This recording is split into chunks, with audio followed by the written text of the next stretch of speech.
내셔널 하키리그 NHL 각 디비전별로 지난 한 주 어땠는지 순위표 보면서 요약해보는 시간입니다.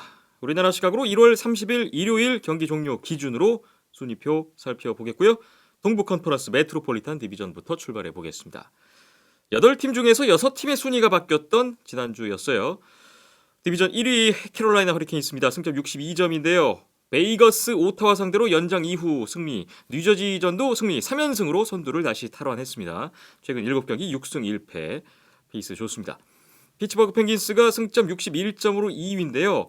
지난주에는 위니펙과의 경기에서 두 골차 뒤지다가 3피리어드 이후에 결국 슛아웃까지 끌고 가서 승리를 했고, 애리조나와의 경기에서는 3피리어드에 4골로 역전승이 있었어요. 하지만 시애틀과의 경기 연장 패배로 6연승이 끝났고, 디트로이트전에서도 슛아웃 패, 6연승 후에 2OT를 기록했는데 지난주 4경기 2승 2OT 했습니다. 2위로 또 한 단계 올라왔습니다. 테오도로스 브리게르스 선수가 부상으로 6주에서 8주간 뛸 수 없다는 피츠버그 펭귄스군요. 3위는 뉴욕 레인저스입니다. 승점 60점, 바로 또 1점 차네요.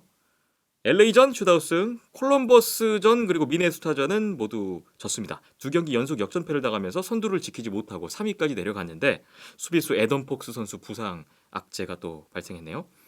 워싱턴 캐피털스 4위에 있습니다. 지난주 3경기 2승 1패였어요. 그리고 5위도 변함없이 콜럼버스 블루제킷인데요. 지난주 3경기 성적은 1승 2패였습니다. 뉴욕 레인저스 상대로 역전승이 한 번 있었습니다. 6위는 뉴욕 아일랜더스입니다. 지난주에 1승 1패하면서 또 한 단계 올라왔는데 최근 12경기 8승 3패 1OT 좋은 승률 계속해서 보여주고 있고요.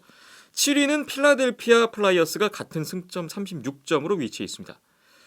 지난주에 댈러스전, 뉴욕 아일랜더스전 연이어 졌는데 LA와의 경기에서 캠 애킨슨 선수의 2골 1도움 활약으로 연장승을 거뒀어요.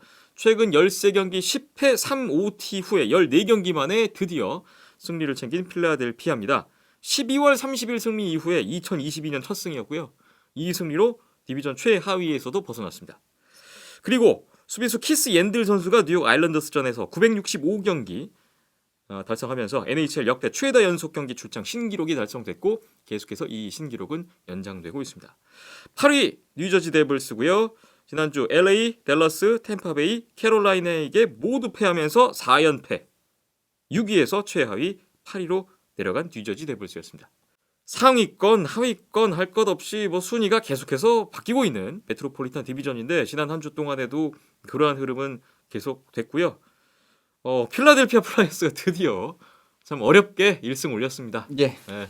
1월 성적이 1승 10패 2연장패죠. 1월 성적이 그냥 아주 최악에 가까웠습니다. 그 1승조차 이제 오늘 올린 1승이었는데 그 동안의 경기 자체가 그냥 기대할 게 아무것도 없었죠. 이제 28득점 51실점이었고요. 네.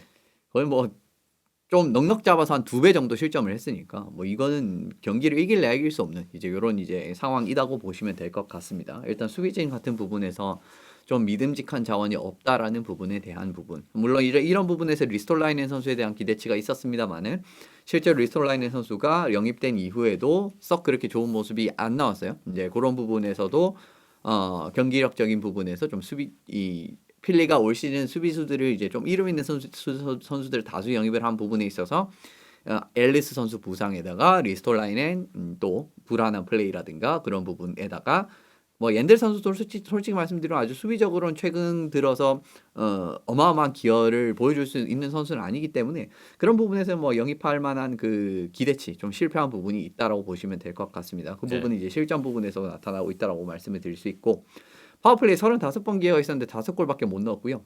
페널티 킬링 33번 기회에서 12실점을 했습니다. 그러니까 되는 게 지금 아무것도 없죠. 전체적으로 이런 부분이기 때문에 1월에 이제 좋은 성적을 하나도 낼 수 없다라고 저는 생각을 하고요.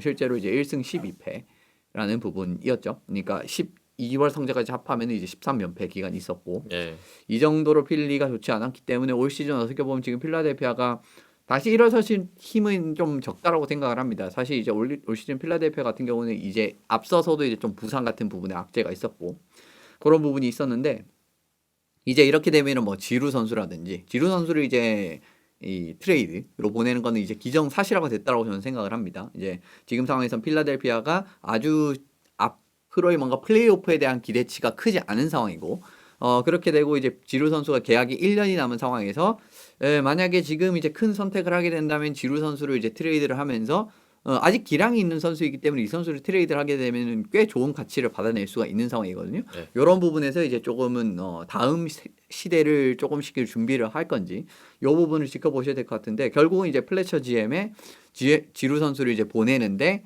어떤 대가를 받아오느냐 그리고 뭐 리스톨라이넨 선수도 계약 1년 남았기 때문에 뭐 트레이드 할 수 있는 가능성이 있는 유형의 선수고요.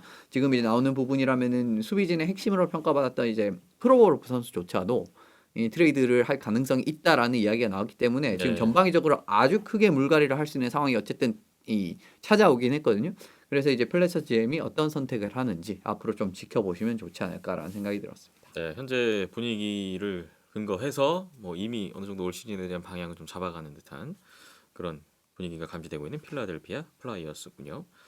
동부 컨퍼런스 메트로폴리탄 디비전 먼저 정리해봤습니다.